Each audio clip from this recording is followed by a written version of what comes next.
믿음의 길, 순례의 길이라는 주제로 함께 하나님의 말씀 나누도록 하겠습니다. 제가 지난주 필그림에서 이렇게 철로 역정 인물들 다시 한번 되돌아보면서 사진을 찍고 있는데, 여러분에게도 이렇게 사진 하나 이렇게 올렸잖아요. 근데 찍고 있는 도중에 갑자기 누가 와서 저한테 그러는 거예요. 아니, 왜 순례길을 거꾸로 갑니까? 아니, 사진을 찍고 있었던 건데, 이 뭔 말이나 하고 뒤돌아보니까 철로 역정이 아주 진심이셔가지고 이 모든 것을 다 만드셨던 이동원 목사님이 저한테 그러시는 거예요. 그래서 저에게 자 갑시다 그러는 거예요. 보니까 특별한 손님 모시고 이렇게 가셨던 모양인데, 언급별에 저도 불려서 이렇게 따라가게 됐습니다. 1시간 넘게 같이 철로 역정 길을 이렇게 소개받으면서 길을 가고 있는데, 가다 보니까 왜 이분이 저를 이렇게 부르는지 이해가 되는 거예요. 천성으로 가는 순례자에게 여러분 참 수많은 미혹들이 있는데요, 그때마다 이 순례자의 걸음을 자꾸 멈추게 해서 자꾸 거꾸로 가게 만드는 일이 있는 거예요.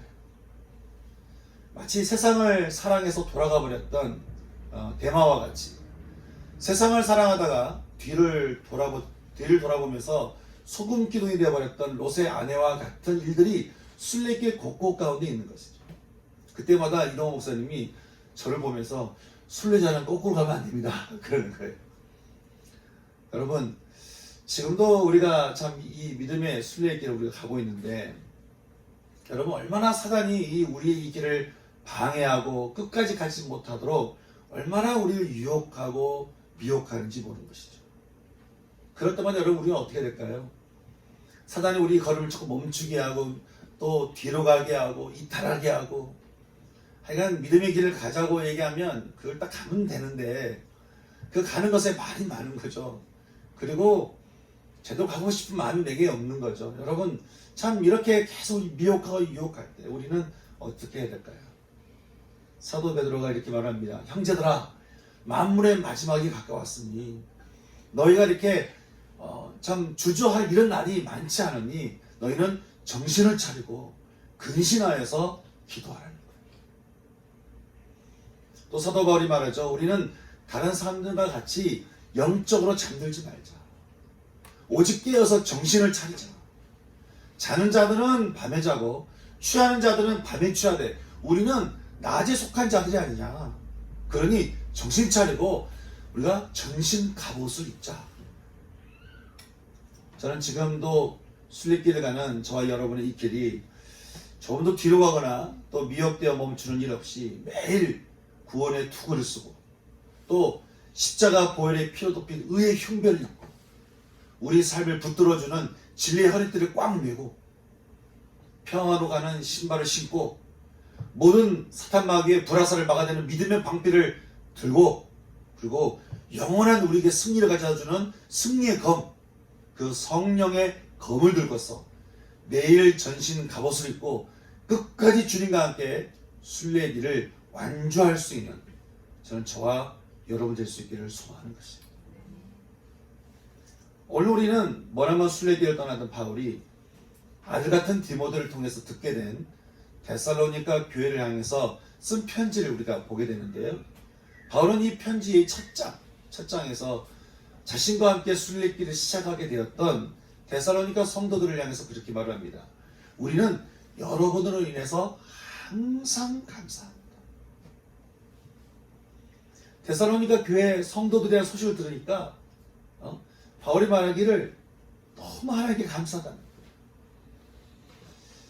여러분, 여러분을 생각하면 근심되고 걱정되고 마음이 아프고 속상하고 그런 게 아니라 하나님께 항상 감사하다, 그렇게 얘기하는 것이죠. 저는 주님이 여러분을 보실 때도 하나님 아버지께 감사할 수 있는 여러분 될 수 있기를 소망합니다. 바울이 너무 감사했던 것은 이 데살로니가 교회 성도들이 바울이 전한 대로 복음의 여정을 잘 가고 있거든요. 너무 기쁜 거죠. 바울이 어떤 소식을 듣고 그렇게 기뻐했을까? 바울은 그들이 보여준 세 가지 모습을 기억하고 있다고 이렇게 말을 하고 있습니다. 저는 바울이 기뻐했던 이 데살로니가 성도들의 이 세 가지 모습이 저는 저와 여러분의 모습 되기를 소망하는데요. 첫 번째는 뭐였냐? 그 세 가지를 보니까 믿음의 역사와 사랑의 수고와 그리고 예수 그리스도를 향한 소망이 인내라고 하는 것이죠. 첫 번째는 믿음의 역사라는 거예요. 믿음의 역사라고 하는 것은 믿음으로 말미암은 역사입니다. 믿음에서 비롯된 역사를 말합니다. 여러분, 세상의 역사는 예수님이 이 땅에 오시기 전과 후로 나뉘어져 있죠. 근데 예수 믿는 사람도 마찬가지입니다. 예수 믿는다고 하는데 믿기 전과 후가 분명히 나뉘어지지 않다면 우리는 우리 신앙을 다시 한번 살펴볼 필요가 있죠. 믿기 전과 후로 우리는 분명히 나눠지는데 예수를 믿기 전과 후로 여러분 생각은, 여러분 삶은 어떠신 것 같습니까? 우리 믿음에 대해서 좀 얘기하기 전에 믿음에 대해서 우리가 좀 혼동하는 것이 좀 있는데요. 우리는 어떤 은혜를 받거나 교회를 다니거나 이러면 우리는 믿음이 있다고 생각합니다. 이건 착각인 것이에요. 여러분, 주님이 10명의 병자를 고치셨을 때 9명은 사라지고 1명만 돌아와서 주님을 경배하고 찬양하는 모습을 보시고는 주님이 그렇게 말씀하셨죠. 10사람이 다 깨끗함을 받지 않았냐. 그런데 9명은 어디 갔냐는 거예요. 주님 안에서 주님을 찾으니까 하나님이 다 고쳐주셨어요. 은혜를 주세요. 여러분, 안 믿는 사람도 길 가다도 예수님의 이름을 부르면 예수님이 글쎄시 은혜를 주세요. 예수님은 그런 분이세요.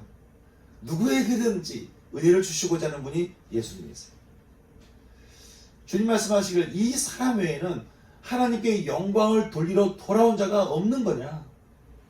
그래서 말씀하시기를 가라, 너의 믿음이 너를 구원하였느니라. 여러분, 변함없이 죄 가운데 살아가는 우리에게 은혜를 주신 것은 전적인 주님의 믿음이에요. 우리는 계속 죄를 짓잖아요. 죄 가운데 있잖아요. 그럼에도 불구하고 우리를 포기하지 않으시고 끝까지 우리와 함께하기 원하시는 것은 주님의 믿음이에요. 그러나 이제 그 주님 앞에 나아가서 그분을 경배하며 찬양하며 그분을 따라가는 것은 이게 우리 믿음인 것이죠. 여러분, 여러분의 믿음은 있으십니까? 여러분을 향한 주님의 믿음 말고 주님을 향한 여러분의 믿음은 있으십니까?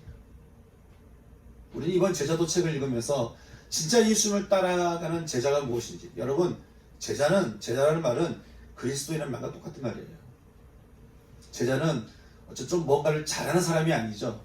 제자가 그리스도인이고 그리스도인 제자입니다.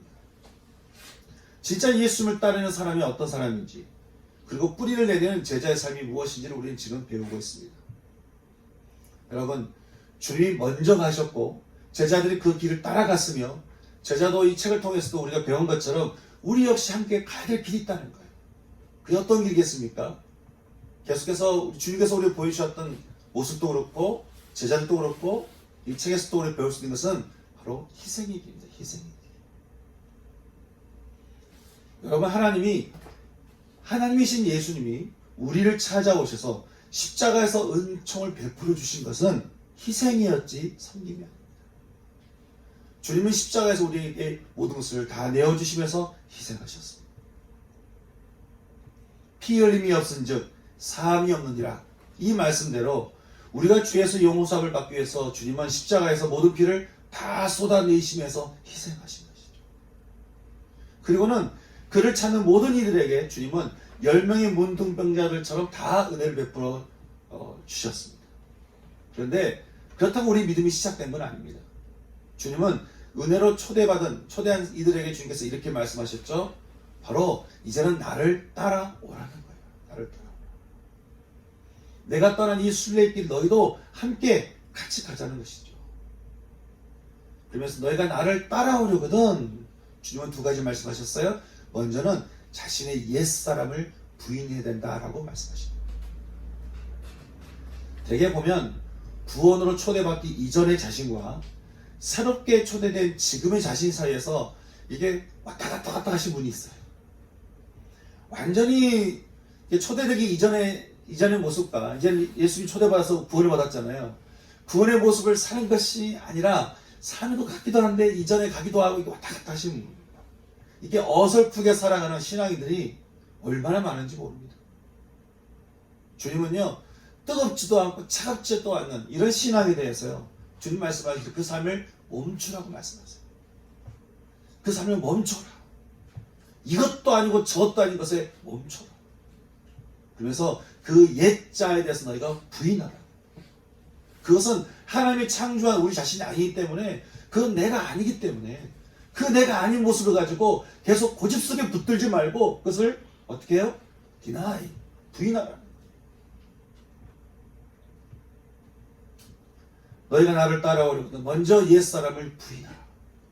사랑하는 성도 여러분, 저는 오늘 십자가에서 우리를 위해 모든 피를 다 쏟으신 주님 앞에 여러분의 옛자를 부인하시고, 기꺼이 부인하시고, 우리 속에서 새로운 일을 창조하시는 주님을 만날 수 있기를 주님 이름으로 축원합니다.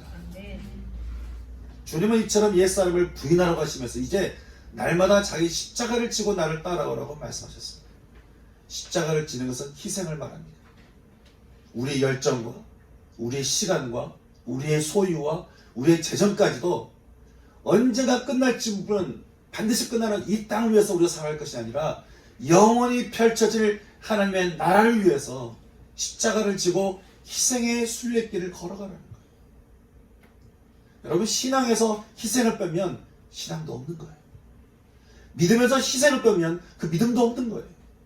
순례길에서 희생이 빠지면 순례길이 아닌 거예요. 우리가 하나님의 은혜를 입고 마음이 치유되는 것까지는 좋은데, 우리 역시 희생의 길을 가야 된다라고 그렇게 한다면 참 많은 사람들이 부자 청년처럼 주저하면서 참 가지 못하는 모습을 보게 됩니다.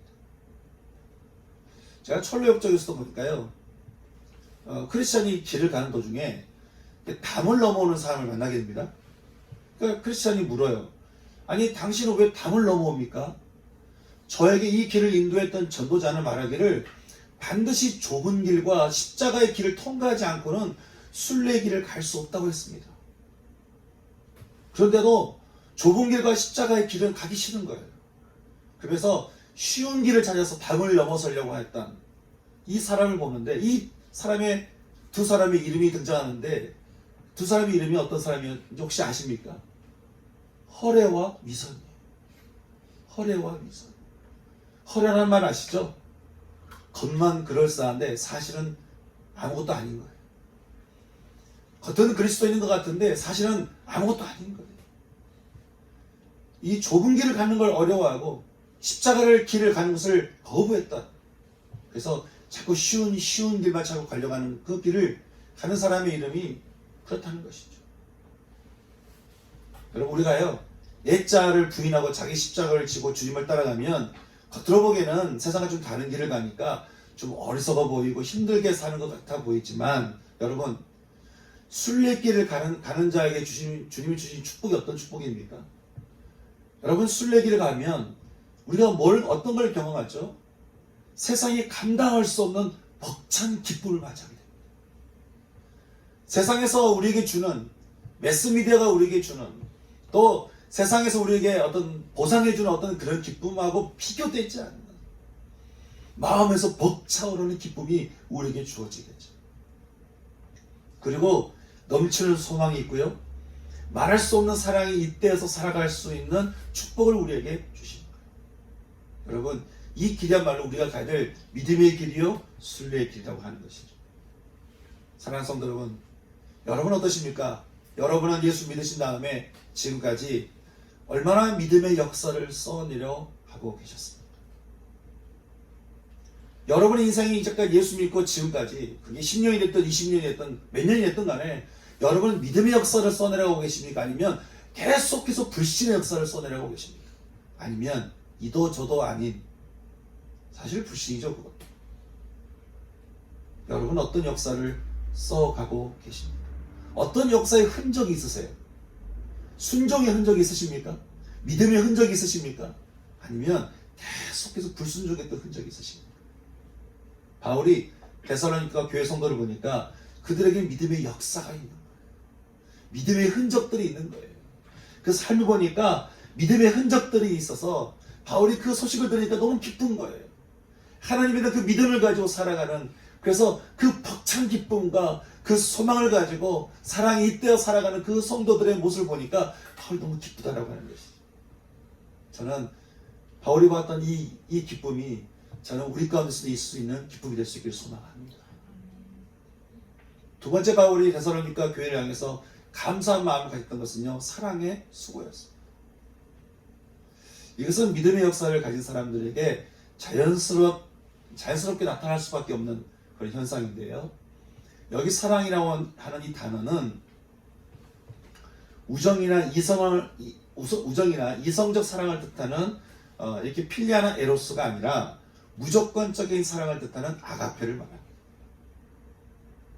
데살로니가 교회 성도를 보니까 그들에게는 이 사랑이 있다라고 하는 것이죠. 그들이 뭔가 이렇게 인격이 좋아서 훌륭해서 그들에게 뭔가 사랑이 많아서 바울이 이렇게 말한 게 아니에요.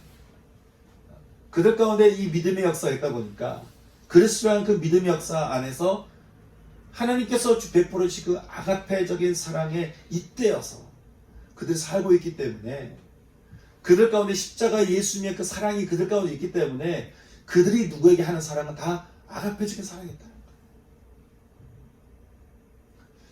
또 이 수고라는 말이 있죠. 이것은 말 그대로 섬김으로 인해 수고하는 것을 말하는데, 여러분 믿음의 역사를 가진 사람들이 어떻게 사랑의 수고를 안 할 수 있겠습니까?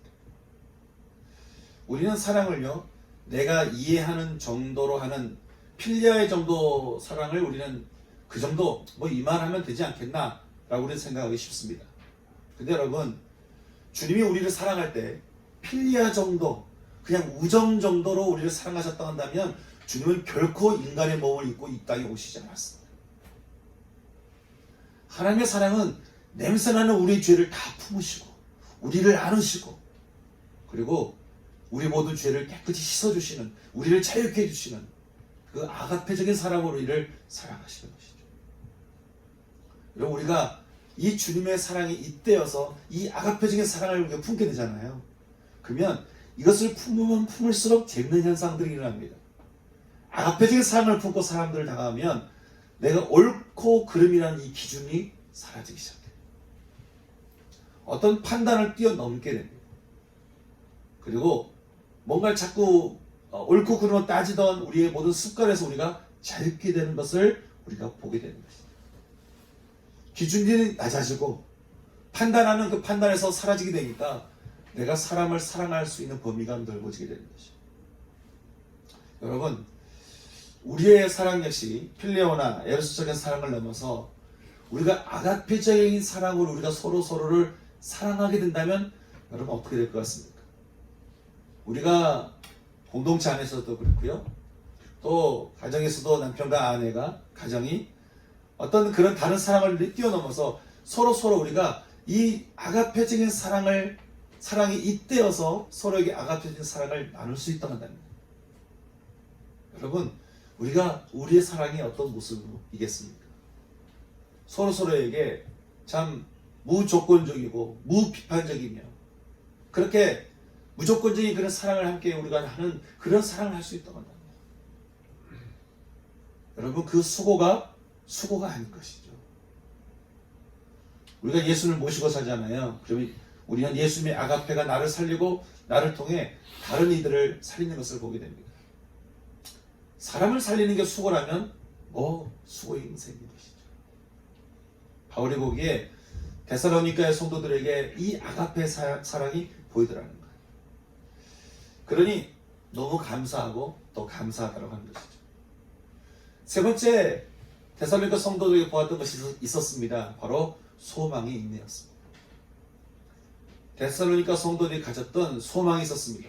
바로 하나님의 나라가 그들의 삶 가운데 임하기를 소망하면서 나중에 주님이 다시 재림하실 때 하나님의 나라가 전쟁과 분열과 다툼 가운데 있는 이 세상 가운데 임하시기를 그들이 소망하면서 나중에는 언젠가는 이제 믿는 모든 자들이 다 함께 모여서 새하늘과 새 땅에서 새 몸을 입고 새로운 하나님 나라에 살아갈 그 날들을 그들이 소망하며 기대했다라고 하는 것이죠. 하나님이 우리에게 주시는 그 말씀에 대한 소망을 가지고 가졌던 사람들, 이 사람들이 바로 데살로니가 교회 성도들이었다고 하는 거예요. 성도 여러분, 여러분에게 있어서 지금 여러분이 소망하는 것은 무엇입니까? 물론 우리가 뭔가 이루어야 될 어떤 목표도 있고 해야 될 일도 있고 또 가야 될 길도 우리가 있습니다. 그런데 여러분 한번 생각해 보세요. 여러분이 지금 해야 되고 가야 되고 이루어야 될 그 목적지가 뭡니까? 여러분이 해야 되고 가야 되고 이루어야 될 그 목적지가 어디냐는 거예요. 예전에 참 스키 드라마 같은 드라마를 할 때 두 사람이 길을 가는 그런 스키 드라마가 있어요. 옆에 사람이 물어요. 당신 어디로 가십니까? 예, 저는 좋은 학교를 가려고 이렇게 애를 가고 있습니다. 좋은 학교에 다닌다면 어떻게 하기를 원하십니까? 그러면 이제 좋은 사람 만나서 결혼해야 되죠. 결혼한다면 어떻게 하기를 원하십니까? 아이를 갖고 좀 행복하게 잘 살아야 되겠죠. 그 다음에 어떻게 하기 원하십니까? 계속 묻는 거예요. 계속 묻으니까 나중에는 나이 들어서 잘 죽어야죠. 죽은 다음에 당신은 어디를 가기 원하십니까? 아니 당신은 지금 이제까지 무엇을 위해서 이렇게 걸어가고 있는 것입니까? 여러분, 여러분의 인생의 목적지는 어디이십니까? 여러분의 나라입니까? 여러분이 생각하는 나라입니까? 아니면 하나님의 나라입니까? 분명 성경은 다시 주님이 오신다고 말씀하고 있고 새롭게 세상이 시작되시는 하나님께서 이 세상의 마침표를 찍으러 오신다고 분명히 말씀하고 있는데도 여러분 우리의 소망은 땅에 있을까요? 아니면 위에 있을까요? 공의와 정의와 사랑이 완전한 하나님의 나라가 내 안에 임하고 여러분 온 세상에 임할 수만 있다면 여러분 그것처럼 소망찬 세상이 어디 있겠습니까? 근데 주님이 말씀하시기를 내가 그렇게 하겠다는 거예요. 모든 열방에 복음이 전해진 다음에는 내가 다시 와서 그 나라가 온 열방에 임하도록 주님이 하시겠다라고 하는 것이죠. 그 나라가 임할 것이며 그 뜻이 반드시 이루어질 것이라고 주님이 언약하신 것이죠. 여러분 지금 온 세상은 다 전쟁 가운데 있습니다. 우리도 안전할 수가 없어요. 어디든 안전한 나라가 없는 것 같아요. 이제 여러분 이렇게 온 세상이 전쟁과 지진과 환난과 어려운 가운데 있는 이 세상 가운데 여러분 우리가 어디에 소망을 두고 살아야 되겠습니까? 여러분이 직장입니까? 여러분의 결혼입니까? 아니면 여러분이 어떤 미래의 어떤 성공입니까? 아니면 여러분이 뭔가 이뤄낸 어떤 뭔가가 여러분의 미래이십니까? 그게 여러분의 소망이겠습니까? 여러분 우리가 품어야 될 소망이 뭐가 있겠습니까? 하나님께서 우리에게 주시고자 하는 하나님의 그 나라, 완전한 그 나라가 이 땅 가운데 임할 거라고 하시는 그 말씀을 우리가 소망 삼아서 살아가는 것. 여러분 이것이 우리의 신앙이 되지 않겠냐고 하는 것. 그러니 우리에게 언약하신 말씀을 따라 우리가 살아야 될 모습이 있죠. 그것은 나라가 임하시오. 나라가 임하시오. 뜻이 하늘에서 이루어진 것 같이 땅에서도 이루어진다. 이 기도를 하는 삶을 우리가 살아야 된다라고 하는 것이에요. 여러분 이 기도를 하며 살아가게 될 때 이게 참 소망을 가지고 기도하지만 이게 단번에 이루어지는 일이 아니잖아요. 그래서 우리에게 필요한 게 뭐가 있겠습니까? 인내가 필요한 거예요. 인내라고 하는 것은 일전에 우리가 공부한 대로 어디 아래에 머물다라고 하는 뜻을 가지고 있습니다. 다시 말해서 하나님의 말씀 아래에 머무르는 것이 인내라고 하는 것이죠. 꾹 참는 게 인내가 아니라 말씀 아래에 머무는 것이 인내라. 하나님께서 우리에게 약속하신 말씀들, 하나님께서 우리에게 약속하신 하나님 나라의 일들, 이 모든 말씀을 내가 믿고 신뢰하며 그 말씀 안에 거하면서 하나님이 반드시 그 이루실 거라고 하는 것을 내가 믿으며 인내하며 기다립니다. 여러분 이것이 우리의 삶이 된다고 하는 거예요. 바울은 데살로니가 교회 성도들을 보니까 그들이 지금 이 땅에서는 물론이거니와 다시 오실 주님을 기다리면서 말씀을 붙들고 그 말씀 안에서 인내하며 살아가는 그 모습을 보니까 너무 좋은 거예요. 너무 감사한 거예요. 이처럼 데살로니가 교회 성도들이 믿음의 역사와 사랑의 섬김과 소망의 인내를 가지고 참 살게 된 것은 세 가지 때문이라고 그렇게 바로 또 얘기해 주고 있는데, 보니까 첫째는 그들이 우상을 버렸기 때문에 그렇다라고 말해 주고 있습니다. 우리가 그 세 가지 삶을 살아야 되는데, 그러기 위해서는 데살로니가 성도들이 했던 거 세 가지가, 첫째는 우상을 버렸기 때문에 했다는 거예요. 여러분, 지금이야 우상을 섬기는 게 생계하고 직접적 연계가 없지만, 당시는요 우상이 곧 생활이고 경제예요. 우상을 버리고 하나님께 돌아갔다는 것은 자기가 할 수 있는 모든 권리를 포기하는 거예요. 우상을 버리는 것은 그들이 당할 수 있는 모든 불이익을 기꺼이 감당하기로 작정한 일이고요. 당시 사회에서 받을 수 있는 여러 혜택에서 내가 제외될 수도 있다라고 하는 것을 의미했습니다. 여러분, 만약 여러분 역시 우상을 버리는 것 때문에 여러분에게 불이익이 찾아오고 여러분에게 어떤 혜택이, 여러분이 찾아온 어떤 혜택에서 제외된다고 한다면, 여러분 그 상황 가운데서 여러분은 어떤 선택을 하시겠습니까? 그럼에도 불구하고 나는 하나님을 선택하겠다라고 하는 분이 있을 수 있고, 거기서 주저하는 분이 있을 수도 있을지 모르겠습니다. 이 시대에 가장 큰 우상이 있죠. 여러분, 이 시대에 가장 큰 우상은 뭐겠습니까? 우리 자신입니다. 우리가 가장 붙들고 내려놓지 않은 우상이 있죠. 우리가 옳다고 붙드는 우리의 생각입니다. 신약성경 보니까 바리새인의 가장 큰 죄는 자신들이 옳다고 하는 데서 일어났어요. 그래서 그들이 옳다고 하는 그 생각으로 예수님을 얼마나 시험했는지 모릅니다. 오늘 읽은 마태복음에서도 바리새인들이 예수님을 얼마나 교묘하게 시험하고 있습니까? 예수님을 찾아가서 그러잖아요. 선생님, 당신은 참되시고 진리로 하나님의 도를 가르치시고 아무도 꺼리는 일이 없으시니 사람을 외모로 취하는 분이 아닌 줄 제가 알았습니다. 그러니 이제 당신의 생각을 우리에게 알려주십시오. 그래서 뭐라고 말하죠? 로마 황제에게 세금을 바치는 게 옳은 일입니까? 아닌 겁니다. 굉장히 칭찬을 해놓고 뜬금없는 질문을 던집니다. 근데 여기서 세금을 내라고 한다면 로마 황제 가이사 케사르를 인정하는 것이 되니까 유대인들에게 미움을 받는 대상이 되는 거고요. 세금을 내지 말라고 한다면 이건 로마 황제에게 반역을 되는 거니까 반란죄로 예수님을 고발할 수 있는 이유가 되는 거예요. 그러니까 예수님께 절대적으로 불리하도록 그들이 지금 템프테이션, 시험하고 있는 것이다. 여러분, 주님이 이 질문에 대해서 어떻게 대답하셨죠? 그들은 예수님께 템프테이션, 그들이 예수님을 미혹하고 시험하며 넘어지겠지만 주님은 오히려 그들에게 또 다른 시험, 테스트를 하시는 거예요. 그러면서 그들의 믿음의 현 주소를 주님이 보여주고 계시는데, 여러분, 우리가 시험이라고 할 때 세 가지 표현이 있죠. 하나는 사람을 미혹하게 하는 템프테이션이고요. 또 상대방의 믿음의 현 주소를 들춰내는 테스트가 있어요. 그리고 믿음이 있는데 여러 가지 고난의 언덕길을 넘어서 그들의 믿음을 더욱더 성숙하도록 그들이 당할 수 있는, 또 이겨낼 수 있는 그 고난의 언덕들 넘어서면서 그들로 하여금 더 풍성한 믿음을 가질 수 있도록 해주는 트라이얼이라고 하는 시험이 있어요.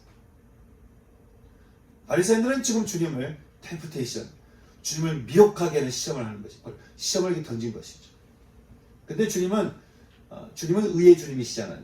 죄가 없으신 분이기 때문에 주님은 우리를 템프테이션 하지 않으시죠. 주님은 바리새인들을 테스트하셨어요. 말씀하시기를 겉으로만 믿는 자들이여 너희가 어찌 나를 시험하느냐. 그래서 말씀하시기를 동전을 가져와라. 그래서 보여주시면서 그래, 이 동전에는 이 동전에 보이는 형상과 이 글은 누구의 것이지? 예, 로마 황제 케사르의 것입니다. 주님 말씀하십니다. 케사르의 것은 케사르에게 바치고 하나님의 것은 하나님께 바쳐라. 로마에 바칠 것은 로마에 바치고 너희가 하나님께 바쳐야 할 것은 하나님께 바치라는 거예요. 이 순간, 이것은 순간 그들에게 테스트의 시간이었어요. 그들의 믿음의 현 주소가 어디에 있는지, 내가 누구에게 누구를 향해서 살고 있는지를 하나님이 이 말씀을 통해 보여주시는 이 순간이 된 것이죠. 여러분 만약 하나님께서 여러분을 테스트하시면서 여러분 마음속에 있는 우상을 이렇게 드러내려고 주님들 이렇게 하실 텐데 여러분 그렇게 주님이 여러분을 자꾸 여러분 속에 있는 우상을 드러내려고 하실 때 여러분은 어떻게 반응을 하시겠습니까? 부자 청년처럼 근심하며 돌아가시겠습니까? 아니면 하나님께서 나단 선지자를 통해서 다윗을 시험할 때 다윗처럼 그 죄를 바로 하나님께 고백하며 자백하며 회개하며 다시 하나님의 사랑으로 여러분 돌아서시겠습니까? 주님이 지금 우리를 바라보시면서 우리 속에 우상을 보신다 한다면 우리는 어떤 우상이겠습니까? 여러 가지 있을 수 있겠죠. 근데 제가 이 시대에 가장 큰 우상을 보면 그 우상 우리 자신입니다. 저는 수많은 우상들 속에 살아가는 이 시대에 스마트 기기나 세상 문물을 통해서 점점점 절대자 하나님을 인정하지 않고 자꾸 부정하게 하려고 하는 그런 이 시대에 저는 하나님께서 우리 속에 있는 우상을 들춰 보이실 때마다 저는 그 하나님 앞에 겸손하게 엎드려 회개하며 정직하게 죄를 자복하며 오직 하나님만 여호와이심을 인정하며 그 하나님을 섬기기로 작정하며 기도할 수 있는 저와 여러분의 신앙 될 수 있기를 주님의 이름으로 축원하는 것입니다.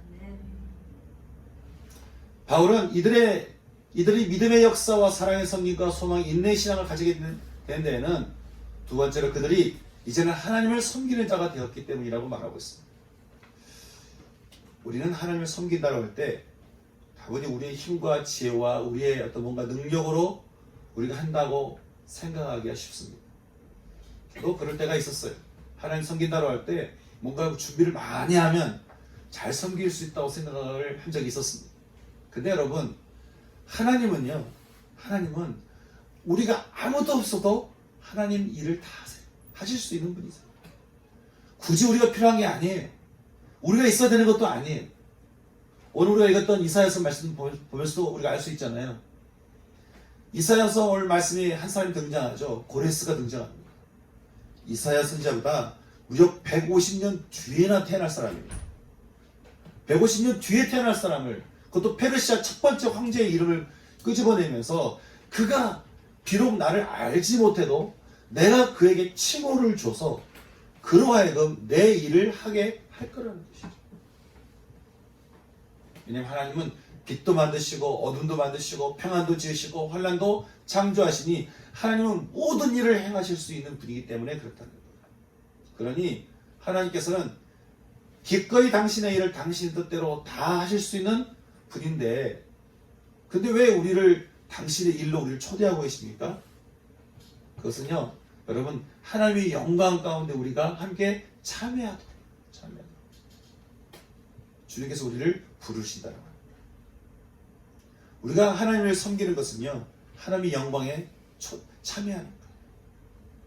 그러니 우리가 뭔가를 잘해도 그 우리 게 아니에요. 우리가 뭔가 대단한 걸 이룬다 할지라도 그 우리의 업적이라 말할 수 없어요. 모든 인간의 업적이라 말할 수 없는 거예요. 제가 이전에 장기려 박사님 얘기를 했는데 장기려 박사님이 돌아가시기 얼마 전에 많은 존경하는 분들이 오셔가지고 이제 마지막이니까 사진을 찍고 그 사진을 흉상을 만들려고 사진을 딱 찍으려고 하는데 왜 사진을 찍으려고 하냐 했더니 아니 흉상을 만들어서 기념하려고 합니다. 그 말을 듣고 깜짝 놀라셔가지고 갑자기 신을 던지시면서 이 마귀 새끼야 그러면서 이 모든 게 다 하나님이 하신 건데 여기다 내 흉상을 세우려고 해? 이거 다 하나님이 하신 건데 어디다가 내 이름을 집어넣으려고 그러냐고 아주 굉장히 화를 내시면서 쫓아내셨던 그 모습을 함께 나눈 적이 있는데 제가 부산의 보건병원에 가서 보니까요 어디도 그게 없어요 진짜로. 그게 아주 못하게 아주 막아놓으셨기 때문에 이분에 대한 흔적을 찾아보기가 쉽지 않아요. 여러분, 우리가 하나님을 섬길 수 있다는 것은요, 하나님의 영광에 참여하는 거지 우리 업적이 세워지는 게 아니에요. 근데 참 보니까 데살로니가 성도들을 보니까 그들은 자기를 위해서 살아가는 것이 아니라 하나님을 위해서 살아가는, 하나님을 섬기는 자가 되었다고 하는 거예요. 그 모습이, 하나님을 섬기는 그 모습이 그들로 하여금 믿음의 역사를 일으키게 되고 또 하나님의 뜻을 이뤄가는 삶을 살게 됐다고 하는 거예요. 마지막은 부활의 주님이 다시 오실 것을 믿으며 그들이 기다렸다고 하는 것이죠. 여러분, 이처럼 우상을 버리고 하나님을 섬기며 다시 오실 주님을 기다리는 그들의 신앙으로 인해서 그들이 믿음의 역사와 사랑의 섬김과 소망의 인내를 가지게 되었다. 이런 모습을 보니까 바울이 너무너무 기쁘더라는 거예요. 너무너무 감사하다는 하나님께. 하나님 너무 감사합니다. 여러분, 바울이 데살로니가 교회를 두고 기뻐했던 것처럼 여러분, 하나님도 우리를 보시면서 그렇게 기뻐하기를 원치 않으실까요? 저는 우리 인생도요, 데살로니가 성도들처럼 우리 믿음의 선진들이 걸었던 그 믿음의 길, 순례 길을 따라서 저는 우리의 인생 길도 그렇게 함께 참여할 수 있는, 저는 우리 신앙이 되었으면 좋겠습니다. 그래서 저는 오늘 이 시간 우리의 뜻대로, 우리의 생각대로, 우리의 고집대로 갔던 모든 길에서 우리가 돌이켰어요. 여러분, 이 시간 우리 길을 좀 돌이키십시다. 그래서 다시 우리가 믿음의 길에 들어서시고요, 우리 좀 순례의 길에 들어서십시다. 여러분, 그냥 되는 대로 살지 마시고 우리가 정신 차려서 깨어서 기도하며 끝까지 이 믿음의 길을 우리는 완주해야 됩니다. 죽는 그 순간까지 섰다고 생각하지 마시고, 내가 이제 믿음이 좀 섰다고 생각하지 마시고, 죽는 그 순간까지 우리가 긴장 풀지 않고 그렇게 참 끝까지 믿음의 길을, 이 순례 길을 완주할 수 있는, 저는 저와 여러분의 시간 될 수 있기를 소망하는 거예요. 그래서 오늘 이 마음을 가지고 우리 함께 기도 나갔으면 좋겠는데요. 함께 우리가 아까 들었던 찬양이 있죠. 찬양 중에 나의 부르심. 이 나의 부르심의 이 찬양을 우리가 들으면서 나는 지금 어떤 부르심의 삶을 살고 있는지 한번 우리 자신을 볼 수 있으면 좋겠습니다. 나는 지금 어떤 길을 가고 있는지, 나는 지금 어떤 길을 걸어가며 살아가고 있는지, 여러분 자신을 살펴보시면서 함께 찬양 드리며 함께 다시 믿음의 길로, 순례길로 돌아설 수 있는 저는 시간 됐으면 좋겠습니다. 함께 우리 찬양 드리며 함께 나갈까요? 같이 찬양 드리겠습니다.